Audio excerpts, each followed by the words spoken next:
When you think of India, you think of incredible diversity, right? Not just in its culture, but in its climate. The entire subcontinent literally dances to the rhythm of this single massive atmospheric event that defines life for over 1 billion people, the monsoon. But you know, this weather pattern we all think we know, it holds a really fascinating secret. And here it is, the central mystery we're going to unravel today. If you look at the big picture, the global wind patterns, India should be a desert. Seriously. So why isn't it? Why is it home to some of the wettest places on the entire planet? That's the paradox we're going to solve. All right, so to really get to the bottom of this, we first have to appreciate the sheer scale of India's climatic contrasts. It is truly a land of extremes. The temperatures and the rainfall, well, they swing from one end of the spectrum all the way to the other. And this isn't some abstract concept, right? It's something you feel in your own life. Just think about it for a second. Why are you bundling up in woolens in December, then just absolutely melting in the heat of May? All while waiting, just hoping for those first rains in June. That whole annual cycle is a direct result of the massive climatic engine we're about to explore. I mean, the temperature swing is just unbelievable. We're talking about a nearly 100 degrees Celsius difference inside the same country. In the winter, you've got places like Dras, way up in the Himalayas, that can plummet to a mind-numbing -45 degrees. But then, come summer, the Rajasthan desert can soar past 50 degrees. It's just wild. And then there's the rain, which is just as staggering. On one hand, you've got a place like Meghalaya in the northeast, which gets absolutely drenched with over 400 centimeters of rain every year. But then on the other hand, parts of Ladakh are basically a high-altitude desert, getting less than 10 centimeters.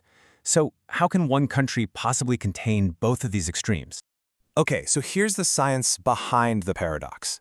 Geographically, India sits in a region of what are called northeasterly trade winds. Now, these winds blow over the huge, dry Asian landmass, which means they carry almost no moisture. So logically, these winds should create a really arid, dry climate.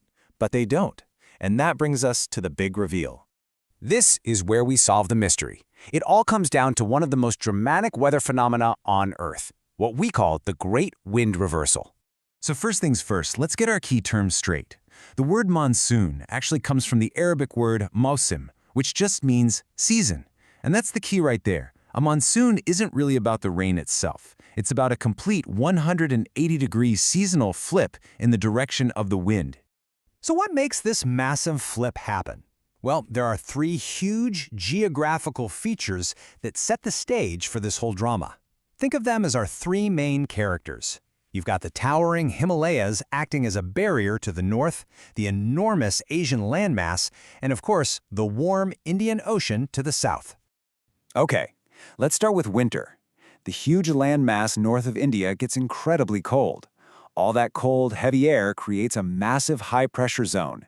And just like air rushing out of a balloon, this system pushes cold, dry winds south, away from the land and out towards the warmer ocean. This is kind of the default wind pattern that creates India's dry season. But then, summer arrives. The land heats up like a furnace, and all that intense heat creates a vast low-pressure area, which basically acts like a giant atmospheric vacuum cleaner. It completely reverses the airflow, sucking in all that cool, moisture-packed wind from the Indian Ocean, and those are the winds that bring the rain. That's the reversal. So this powerful push and pull system, this giant reversal, doesn't just explain the rain, it orchestrates the entire year. Let's take a look at how this wind reversal actually creates a very distinct rhythm of 4 seasons. This timeline really lays out the complete cycle. It all starts with that cold, dry winter as those winds are blowing out from the land. That's followed by the hot, baking summer, which is what builds up that low-pressure system. And then that heat triggers the main event, the advancing rainy monsoon from June to September. Finally, the whole cycle wraps up with the retreating monsoon, which is a transition period as the system gets ready to flip all the way back to winter again. So now that we know how it works, let's actually follow these winds. Let's trace the monsoon's epic journey as it sweeps across the subcontinent. Check out this map. It tracks the advancing monsoon's arrival perfectly. It first hits the southern tip around the 1st of June, and then it just sweeps northwards. These powerful, moisture-heavy winds cover almost the entire country in just over a month, bringing that rain that everyone has been desperately waiting for. And just as dramatically as it arrives, it leaves. As you can see on this map, the retreat starts up in the north around early September. That low-pressure system starts to weaken, the winds reverse direction again, and the moisture pulls back. By December, the withdrawal is complete, and the dry winter pattern is back in charge. But, this whole system is far from being a perfect clock. The monsoon is famous for being unpredictable. It can have what they call breaks, these long, rainless periods. And its intensity can vary wildly, sometimes causing devastating floods in one area, while another part of the country is suffering from a terrible drought. It's a rhythm for sure, but it can be a really chaotic one. And that brings us to what is maybe the most important point of all. Because the monsoon isn't just a weather phenomenon. It is the very lifeblood of the nation. It's a true unifying bond. I mean, really think about it. This single phenomenon, this seasonal wind reversal, shapes everything. It shapes the landscape itself, the animal and plant life, the entire agricultural calendar that feeds 1 billion people, and even the cultural life of the people, with festivals all over the country celebrated to welcome the rains. It's the great unifier. And this quote just captures that deep connection so perfectly.